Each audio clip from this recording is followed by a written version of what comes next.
Vamos abrir nossas Bíblias em Mateus capítulo 10, no verso 23. Nós estamos falando um pouco sobre as palavras de Jesus aos discípulos, aquilo que Jesus falou para eles com relação à missão, a tudo que tinha que acontecer. Então, no verso 23, Jesus fala assim: quando, porém, vos perseguirem numa cidade, fugi para outra. Porque em verdade vos digo que não acabareis de percorrer as cidades de Israel até que venha o Filho do Homem. Pensamos muito com relação à igreja, pensamos muito com relação à perseguição, temos conversado um pouco sobre isso. Vem aquela dúvida que aconteceu com a igreja no século II. Nessa época, a igreja se imaginou o que seria melhor. Seria melhor se entregar aos perseguidores, pensar o que poderia ter acontecido se entregarem, se eles se oferecerem como oferta para Deus, ou pelo contrário, eles tinham que continuar saindo e pregando o Evangelho.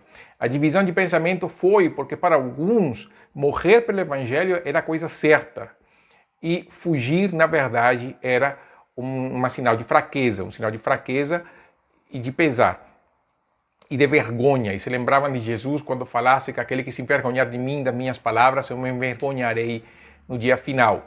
Porém, o outro grupo, usando outras palavras, falaram que era melhor fugir para continuar pregando o Evangelho.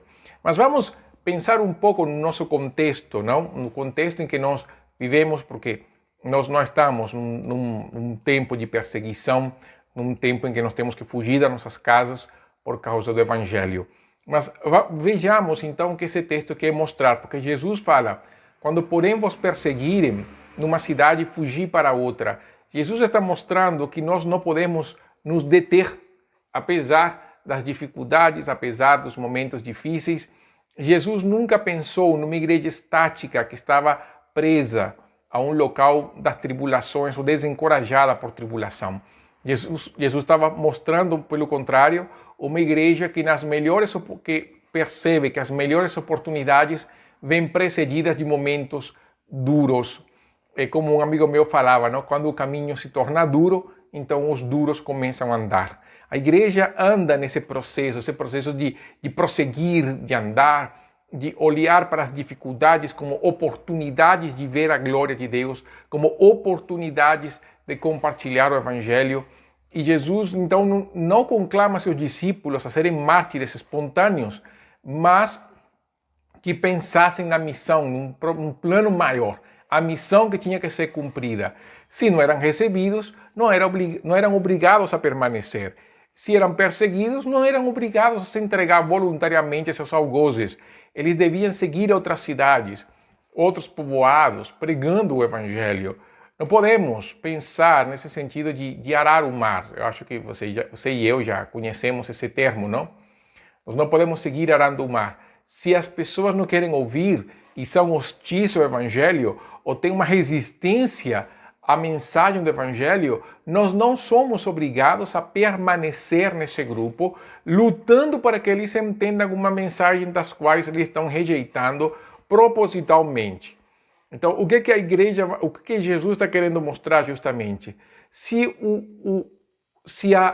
a situação se torna hostil, se não há como a pessoa atender às palavras do Evangelho, Jesus está falando aqui de cidades, mas também nós podemos olhar nos corações das pessoas. Se o coração da pessoa na qual nós estamos evangelizando, nós estamos pregando o Evangelho, nós estamos mostrando a graça de Deus, estamos apresentando Jesus como o único e suficiente Salvador, se esse coração ainda permanecer duro, o melhor que pode acontecer é simplesmente ir para outras pessoas. Quantas pessoas precisam de Jesus? Quantas cidades, quantos bairros, quantas comunidades carentes do Evangelho, da graça de Deus? E nós muitas vezes focamos num ponto, por quê? Pode ser por teimosia, pode ser por amor, pode ser por compaixão. Eu quero pensar sempre no bom sentido, no sentido de que nós queremos que essas pessoas, esse grupo de pessoas que pode ser, seguindo as palavras de Jesus, podem ser a nossa família, nossos allegados, nossos amigos, nossos vizinhos, a comunidade na qual nós temos crescido ao longo dos anos, nós queremos que eles conheçam Jesus. Mas não querem ouvir, não querem prestar atenção, não querem abrir o coração. Então Jesus fala: vá para outra cidade. Em Atos capítulo 8, nós vemos a perseguição que Saulo fez naquela época. Paulo, a mesma pessoa. E quando houve essa grande perseguição, nos primeiros 8 versos do capítulo 8 de Atos, vão mostrar que todos, exceto os apóstolos, foram dispersos para as regiões de Judeia e Samaria. E alguns homens piedosos, é claro, sepultaram Estevão, tudo o que aconteceu com Estevão, o momento da morte. E Saulo, então, assolava a igreja, entrava pelas casas, arrastava homens e mulheres e os encerrava na prisão. Entretanto, os que foram dispersos iam pela cidade de Samaria anunciando o evangelho. E muitas multidões estavam ouvindo e crendo na palavra do Senhor. E ali, então, aconteceram até milagres e tudo. Então, houve uma grande colheita na cidade de Samaria, na região de Samaria. Por quê? Porque o evangelho precisa ser pregado. Há momentos nos quais nós temos que sair da nossa área, onde nós sempre estamos acostumados a pregar, as pessoas com que nós sempre estamos acostumados a compartilhar o evangelho, e ir para outras frentes, e ir para outros campos, ir para outros lugares. Por quê? Porque se a pessoa não quer ouvir, por que nós vamos continuar insistindo com tanta sede de Deus no mundo? Então vamos pregar a outros lugares. Eles conseguiram pregar o evangelho. Por quê? Porque quando Cristo, que é a nossa vida, quando Cristo é a nossa vida, pregar o evangelho se transforma em algo natural e espontâneo. Nada vai nos impedir de pregar o evangelho. Perseguição, angústia, dificuldade não vão nos impedir. A única questão que pode acontecer é que as pessoas nas quais nós estamos pregando o evangelho deixem de ouvir por um tempo e nós estejamos indo para outros campos. Mas nós não podemos deter a obra de Deus por causa do endurecimento de alguns. Deixa eles de lado. Vamos pregar o evangelho em outro lugar. E Jesus continua nesse verso 23, dizendo que em verdade vos digo que não acabareis de percorrer as cidades de Israel. Então, nós temos que pensar justamente em percorrer todas as cidades. Essa expressão Israel de Deus pode significar duas coisas. O Israel terrenal, a nação de Israel. Então, isso já aconteceu em parte, todo Israel ouviu o evangelho, porém, nos dias de hoje, isso está acontecendo. Então, isso pode ser, se olharmos Israel como num sentido físico, então nós estamos pensando em que é necessário que o evangelho seja pregado em todas as nações, em toda a cidade de Israel.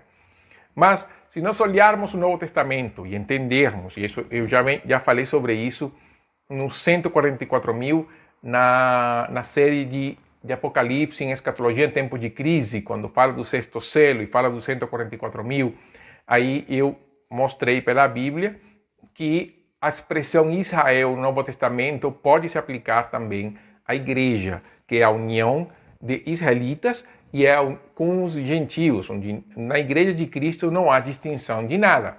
Se for esse sentido, se a cidade de Israel é todo lugar onde houver alguém que precisa da palavra de Deus, nós temos então que pensar que nós devemos pregar o evangelho a toda criatura, mas não somente a toda criatura. A nossa extensão da nossa obra é a extensão do universo. Onde houver uma pessoa que precise ouvir o evangelho, nós devemos estar lá. Nós devemos pregar a essa pessoa. Nós temos que fazer como Paulo falou aos romanos, ir até onde Cristo ainda não foi pregado.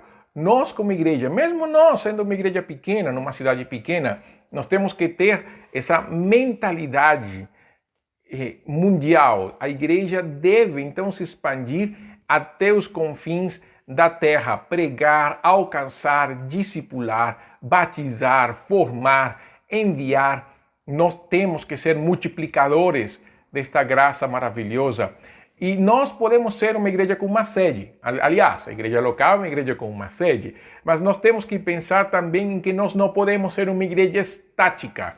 Cada igreja local, uma igreja bíblica, é uma igreja necessária, justamente porque é o ponto de referência tanto para as pessoas que vêm ouvir a palavra, quanto para o envio das pessoas. Então, cada igreja local, na verdade, ela é uma agência missionária. Cada igreja, nós como igreja local somos uma agência missionária. nós lutamos e trabalhamos até que a última pessoa, dentro da nossa comunidade, dentro das nossas famílias, dentro da nossa região, no mundo inteiro, ouça o Evangelho. É claro que isso não acontece botando o nome de igreja universal, mundial, ministério internacional, alcançando as nações. Não, isso não acontece assim. Eu posso ter um nome mais chique que mostra um pensamento missionário mundial e eu ser completamente fechado e andar somente do meu canto. Não, uma igreja pode ter um nome como a nossa, a Primeira Igreja Batista, em Bicas, e já. Mas ela pode ter um alcance missionário mundial. Através de quê? Através do envio, através da cooperação, através de tudo que fazemos, mas principalmente porque nós pregamos o Evangelho. Nós podemos não ir até os confins da terra, mas nós podemos pregar a alguém e essa pessoa se converter, nós podemos discipulá-lo e enviá-lo. Nós podemos, numa sequência de acontecimentos, pela graça de Deus, que um missionário indo para o campo seja filho nosso, neto, bisneto, eu sei lá, mas que dentro da história da salvação dele estivemos nós, em algum momento, seja com ele, seja com aqueles que pregaram para a sua vida. Então nós contribuímos para a obra missionária, embora, é claro, seria maravilhoso, lindo demais que alguém da nossa igreja saísse para o campo missionário. Isso é um sonho que nós como igreja devemos sonhar por isso. Então, nós devemos agir nessa direção até que a última pessoa conheça Jesus. Como acontece isso? Justamente quando eu deixo de pensar nessa circunstância de que, está hostil neste lugar e não vou pregar mais. Não, o que Jesus está falando é hostil no lugar, vá para o outro. Se nós pensarmos dessa maneira, inclusive com pessoas, nós alcançamos nossa cidade em um tempo rápido. Se eu penso em pregar o Evangelho às pessoas e eu vejo hostilidade em alguém, eu vou pregar para o outro. E assim eu vou alcançar a minha cidade com o Evangelho de Cristo. Porque eu vou apresentar o Evangelho, eu vou apresentar Jesus. Se a pessoa não quer, eu vou para outra. Se a pessoa não deseja, eu vou para outra pessoa. E nós assim alcançamos o mundo. Vejam que não é difícil, basta simplesmente não ter esse apego desmedido às pessoas nas quais nós pregamos. Vamos continuar orando por elas, é claro. Vamos, na ocasião que tivermos, compartilhar o Evangelho mais uma vez para essas pessoas, com certeza. Mas nós não vamos focar nossa vida somente em 3 ou 4. Vá para outros. E quando Deus abrir a graça e tiver pessoas dispostas a ouvir, crie neles um relacionamento intencional, discipulador, onde elas não somente conheçam Jesus, mas através da sua vida, através das suas palavras, através da Bíblia, elas possam crescer na graça e no conhecimento do Senhor. E por isso, o último aspecto deste texto, é a última parte do texto, na verdade, concluindo essa última parte do texto, quando fala: em verdade vos digo que não acabareis de percorrer a cidade de Israel até que venha o Filho do Homem. Há um fim, mas o fim está justamente na chegada do Filho do Homem. Quando nós pararemos nossa ação missionária? Quando nós deixaremos de pregar às pessoas? No dia em que Jesus retorne. Por quê? Porque nesse dia não haverá chance de arrependimento. As pessoas que se arrependeram até esse dia terão livre acesso ao trono da graça, mas no dia que Jesus retornar, não haverá como a pessoa então se encontrar com Deus. Por isso não podemos nos desanimar ao ver o tamanho da obra. Mesmo sendo árdua a luta, nós temos motivos para nos alegrar. Primeiro, porque quem nos envia e capacita é o próprio Senhor. E Ele renova nossas forças. Nos lembramos de Isaías, capítulo 40, quando fala que Ele renova as forças daquele que não tem nenhuma. Em segundo lugar, porque nós não estamos sozinhos. Nós temos o Espírito de Deus, que nos guia, nos capacita e nos dá a palavra. E em segundo lugar, nós temos a Igreja de Cristo, cada um de nós, atuando como irmãos na fé, nós fortalecemos a vida do outro para que todos juntos possamos exercer o ministério da graça de Deus que Ele nos concedeu. E é claro, o terceiro aspecto é que o dia do Senhor se aproxima, é a nossa maior motivação. Cada dia é um dia menos, não é? Assim como as pessoas pensam, cada dia que passa é um dia menos na qual nós vamos nos encontrar com o Senhor. O dia do Senhor virá. Vai ser um dia de expectação e de juízo para o ímpio, mas para aquele que está em Cristo, vai ser um dia de alegria, um dia de retribuição, um dia de descanso. Então, devemos fazer que outros encontrem em Deus a adoção como filhos antes que esse dia venha. Jesus mostra aos discípulos que toda a missão de Deus converge para o dia de Cristo. O nosso trabalho no Senhor não é em vão. Pregamos para que as pessoas se preparem ao encontro com Deus. E é claro que nós estamos fazendo o mesmo ministério de Noé. Noé pregou para as pessoas, mostrou o juízo de Deus, mas ao mesmo tempo a arca era o sinal da graça de Deus. Nós mostramos para Jesus o sinal da graça de Deus por causa do juízo que virá.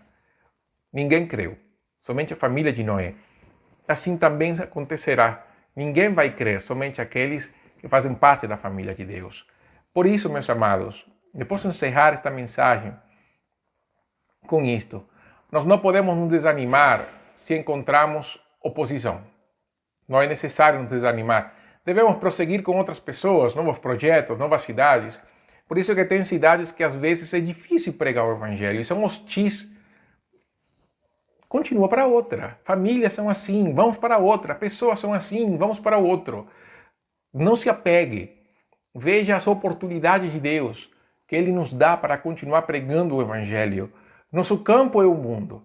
E o fim da nossa missão se encontra na volta a casa, quando retornamos como Cristo. Devemos ter o mesmo pensamento de Paulo, em 2 Coríntios 6, 1 ao 2. Ele fala que nós, na qualidade de cooperadores com Ele, também vos exortamos a que não recebais em vão a graça de Deus. Porque Ele diz, eu te ouvi no tempo da oportunidade e te socorri no dia da salvação. Eis agora o tempo sobremodo oportuno. Eis agora o dia da salvação. Meu amigo, o dia de salvação é agora. Termos o coração endurecido de não querer aceitar a graça de Deus é um pecado. É um pecado e podemos dizer que é um pecado imperdoável, porque aquele que não se encontra com Cristo nunca será salvo. Não há como fechar o coração e pensar que nós encontraremos a vida eterna. A vida eterna se encontra em Jesus, que morreu na cruz e ressuscitou para nos dar vida. E para isso precisamos entregar nosso coração a Cristo, porque nós não sabemos o dia do amanhã. Nós não sabemos o que vai acontecer mais na frente. Nós não sabemos se estaremos aqui no amanhã. Então é bom estar em paz com Deus hoje. Busque a Cristo enquanto se achar. Entregue seu coração a Jesus.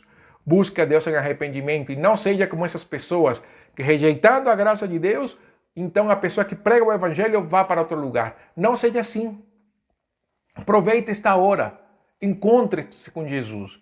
O Evangelho está sendo apresentado a você. A vida de Deus está sendo apresentada a você. Entregue sua vida a Jesus. Encontre a vida eterna. Para isso, duas coisas devem ser feitas. Arrependei-vos e crede no Evangelho.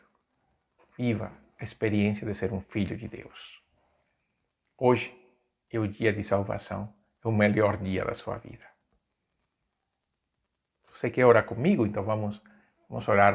Repita comigo aqui. Senhor Jesus, eu me entrego a Ti. Reconheço que sou um pecador, fora da Tua graça. E me arrependo por meus pecados, pelos meus pecados. Eu quero crer em Cristo como Senhor e Salvador da minha vida. Crendo em Cristo como meu único e suficiente Salvador. Vem, Senhor, habitar na minha vida pela graça, pelo amor imerecido. Mesmo sendo indigno, vem habitar no meu coração. E que eu possa encontrar a vida eterna em Jesus. Que eu possa viver para a Tua glória. Que eu bendiga o Teu nome, Deus, e muito obrigado por perdoar os meus pecados em Cristo Jesus. Permita orar por você e por você também, meu irmão, para que juntos possamos nunca nos desanimar nesta incrível e maravilhosa missão que é pregar o Evangelho. Senhor, muito obrigado nesta manhã. Bendigo o Teu nome porque o Senhor é bom e maravilhoso. Obrigado, Deus, porque nós, quando nos encontramos com Jesus, nós temos a oportunidade de mudar a nossa vida e de mostrar a outros a vida de Deus que vem a nós por Cristo. Deus usa cada um de nós que temos conhecido da tua graça, que possamos pregar Jesus a cada criatura, a cada pessoa, e que não nos desanimemos se há hostilidade, se há dificuldades. Muito pelo contrário, Deus, em amor, em graça e misericórdia, nós possamos ir a outras pessoas, a outras vidas, para que também elas tenham a oportunidade de ouvir esta palavra.